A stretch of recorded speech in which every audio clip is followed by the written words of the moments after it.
ন্যূনতম bachelor of medicine, bachelor of surgery অর্থাৎ MBBS বা ব্যাচেলর অফ ডেন্টাল সার্জারি অর্থাৎ BDS ডিগ্রি ছাড়া অন্য কেউ তাদের নামের আগে ডাক্তার পদবি ব্যবহার করতে পারবেন না বলে রায় দিয়েছে হাইকোর্ট।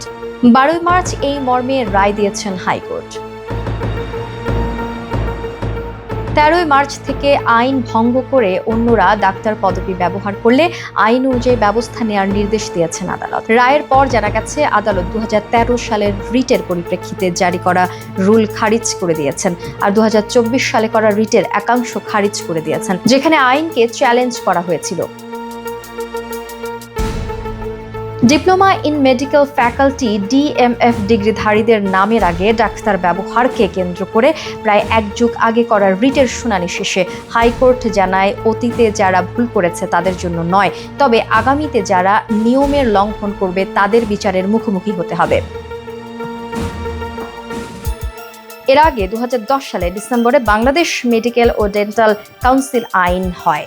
DMF ডিগ্রির ক্ষেত্রে আইনটির বৈষম্যমূলক প্রয়োগের অভিযোগ নিয়ে বাংলাদেশ ডিপ্লোমা মেডিকেল অ্যাসোসিয়েশনের তৎকালীন আহ্বায়ক শামসুল হুদা সহ অন্যরা 2013 সালে এটি রিট করেন।